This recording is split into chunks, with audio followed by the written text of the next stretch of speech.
All right. Good morning, Advanced EL Support. It is Thursday. Well, right now when I'm recording this, it's Thursday, April 29th. Is that right? No, 30th. 30th, the last day of April.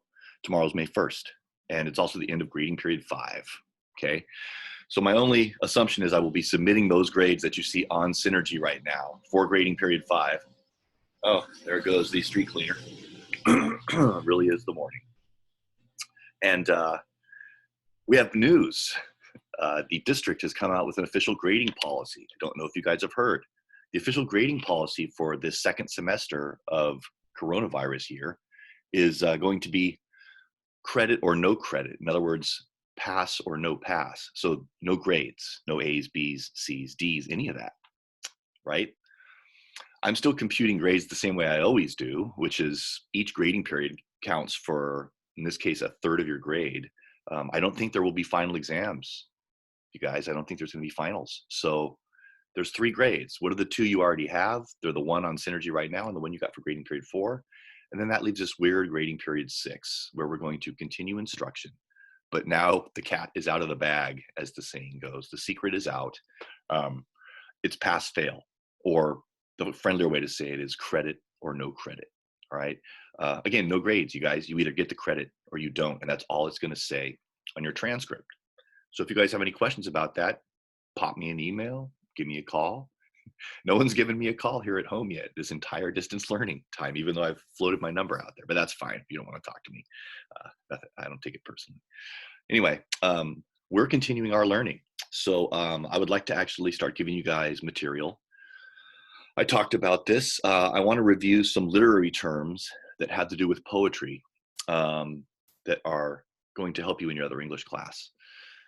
It's figurative language, things like metaphor, simile, personification, symbol, and we're going to use very short poems. Poems are squished together language, compressed language, right? So they're short, but you can get a lot of meaning in there, and we can study a lot of good literary devices or techniques, right, by looking at short poems. So that's what we're doing, 1 poem a week. And then for Monday's class, I'll have you guys do a dear log or something like that. So Monday's class will be like a little bit of reading in a dear log. Thursday's class will be some literary term work or some practice with actual literature, some poetry. So we're going to start that today. All right. Hopefully you reviewed the agenda as I asked you to, and you did the do now, which is to look up metaphor and simile. I'm sure you guys have probably studied these before. You might be able to give me a definition right now. But what I find remarkable about teaching high school students is when you actually show them a line of poetry and you say, what is compared? That's when it starts to get a little bit tricky. All right. So metaphor and simile, types of figurative language which compare. They compare things in language. All right. And they're very closely related, as I'm sure you know. So what I want to do is go over those definitions, make sure you have them. And then I want to review the work that you're going to do today, which is attached at the bottom of this email. All right. So what is a metaphor? Well, imagine this is written on the board, just like in the good old days when we actually spent time together in class. Metaphor, and if you need to write this down, go ahead and use my definition. A comparison in language between 2 unlike things. Unlike things. I'm going to hold it there just for a minute. You guys, if you say somebody's haircut is, you compare it to somebody else's haircut, but you're comparing 2 haircuts. Those are like things. They're similar. A metaphor, it has to be unlike things. 2 different things. For example, that's what this is, EX. Life is a big, juicy apple. Life is a big, juicy apple. That's what a metaphor, it literally equates those 2 things that you're comparing as the same thing, right? Life is a big, juicy apple. Well, obviously it's not. But in what ways could life be like a big, juicy apple? That's where metaphor gains its extra force. It's a compression of language, right? So life is sweet. Life is juicy. You look at a big old apple, you just want to take a bite out of it. This would be me on a nice day when I'm feeling good about life, right? Life is exciting. It's inspiring. It's going to be sweet. I can hardly wait to take that first bite of my day or whatever. Life is a big, juicy apple. All right. So again, use that definition of metaphor if you want to on your worksheets, because I asked you to put them there. I just had you do a do now to look it up so we could have this conversation. All right, and there's your example. So that takes us to simile. I'm going to give you a poem today that has both metaphors and similes, almost a list of them. You guys are going to have to try and decide which is a metaphor, which is a simile, and then above all, what is compared. You're actually going to do a little bit of literary analysis. But first, simile, very similar to a metaphor, as I'm sure you know. It's a comparison in language between two unlike things using like or as. So you don't say life is a big juicy apple, you say life is like a big juicy apple, right? I have another example for you. And again, feel free to copy down this definition. Example, the stars glittered like diamonds. They glittered like diamonds. It doesn't say that the stars are diamonds.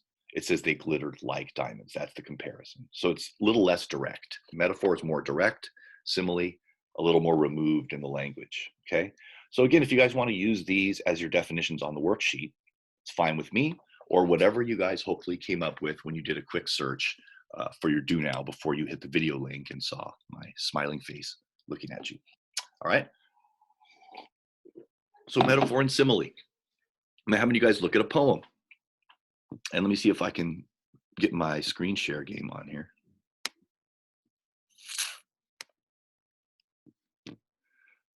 Bam.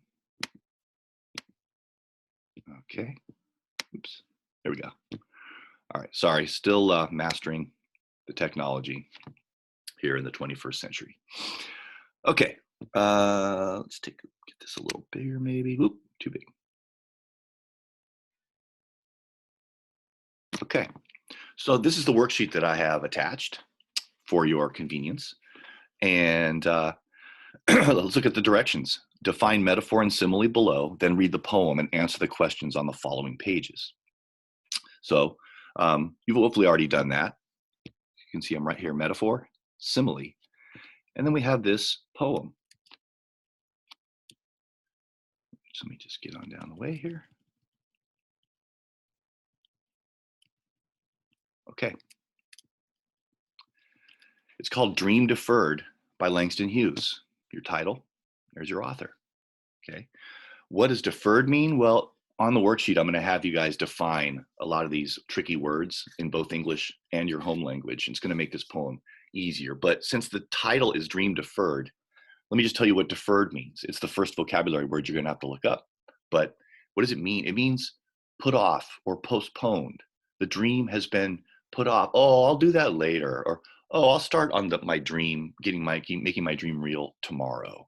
But tomorrow never comes, right? It's deferred and deferred and deferred, continuing on like that. All right. So here's the poem. What happens to a dream deferred? Does it dry up like a raisin in the sun, or fester like a sore and then run? Does it stink like rotten meat, or crust and sugar over like a syrupy sweet? Maybe it just sags like a heavy load, or does it explode? Okay, that's the poem. So again, dream deferred, dream postponed or put off, all right? Let's go down and see what you guys are actually being asked to do here. And hold on here. Am I still going? Yeah, good. Okay. You're asked to define these words: deferred, fester, sore, the noun, sore, stink, syrupy, and sag. All right. You're defining in English and your home language. And again, go back and reread the poem now. Hopefully, it's going to make a bit more sense if it didn't already make sense. All these questions are pretty similar. They ask you to look at separate lines, chunks of lines, and they ask you what's going on here, right? Notice there are line numbers. That's line 5 and 10. So I'm referring to specific line numbers in this poem, all right? So what question is being asked in the first line of the poem? What happens to a dream deferred? What's the question being asked there? All right, it's the key opening line to the whole poem. Break it down into simpler language. Okay, then number 3, lines 2 to 3. What is compared to a deferred dream in lines 2 to 3? Is it a metaphor or a simile? So you have to identify metaphor or simile based on our definitions, and then say a little more about it. What exactly happens to the dream in lines 2 to 3? Or what does the comparison add to our image of what's happening to the dream? Okay. Number 4, what is compared to a deferred dream in lines 4 to 5? Is it a metaphor or a simile? What happens to the dream in lines 4 to 5? So it's the same thing you're doing there. 5, what is compared to a deferred dream in line 6? Line 6 is its own piece of comparison. Is it a metaphor or a simile, right? And again, what happens to the dream here? Or add a little, explain a little bit what that image or that comparison adds to the meaning. What is happening to the dream in each of these different comparisons? All right. 6, what's compared in lines 7 to 8? 7, lines 9 to 10, and notice you're doing the same thing. Is it a metaphor or simile? And then explain a little bit about the comparison or what image you're left with there. All right. Then you get to that last line in italics. So it's set apart. It gets its own line with a skipped space, right? What is the dream deferred compared to in the last line, line 11? Or does it explode is the last line, right? What are things that explode? It doesn't tell you what it's compared to. So you have to do an extra sort of step where you decide a dream deferred here is compared to something that explodes. And why don't you try and come up with 2 or 3 things that could be? Is it a metaphor or simile? Explain the comparison. And lastly, last 2, a dream could be anything. I have a dream that, you know, um, the coronavirus ends. I have a dream that the world is still okay when we emerge from quarantine. The dream could be something you have about how you want your life to go, or the partner, the beloved that you hope to have. So, what are some types of dreams that this poem might be talking about? Mention at least 3, because dreams vary for different people, and one given person may have several. All right. Last thing I want you guys to think about is number 10. How does the meaning here at the bottom, how does the meaning of the dream deferred, that phrase, change when you find out the poet, Langston Hughes, is African American? Does that change anything? Well, consider this. We looked at Martin Luther King's I Have a Dream speech in some detail in class first semester. In fact, I think I made you guys memorize it, right? But think about that dream. What is that dream that Martin Luther King had? So connect this to the last line of the poem, and how does that resonate with what's going on, let's say, in the 1960s or 1970s when Martin Luther King is marching, right, with huge crowds of people. The March on Washington, for example, where he delivered that speech. So think about what dream that might be referring to for the African American community. Okay. So if you have any questions on this, let me know. But I'm going to pretty much leave it to you guys. And let's minimize that baby. And let's stop. Actually, I don't even know if I shared my screen with you to go back and see. Okay. Anyway, if the visual wasn't there, which I hope it was, I'll go back and check. I might have to do this over, but I just kind of stepped you through the whole worksheet. All right, so I'm asking you guys to get that to me on a Google Doc and try and finish this work by Monday. You guys, I'm making these due dates, but I hope it's understood that these are flexible due dates. You guys are getting the work into me as you can. Some of you guys are not getting all the work in exactly on time. I don't care. As long as it's done well, I'm going to give you the points that you deserve. So do it as you can. As always, I don't want this class to add more stress than you guys are already dealing with. Okay. So take care of yourselves. Have a great weekend. See about this work and just play around with these metaphors and similes in this wonderful poem by Langston Hughes. All right. And I'll check in with you guys on Monday. Okay. Happy non-graded second semester. Take it easy.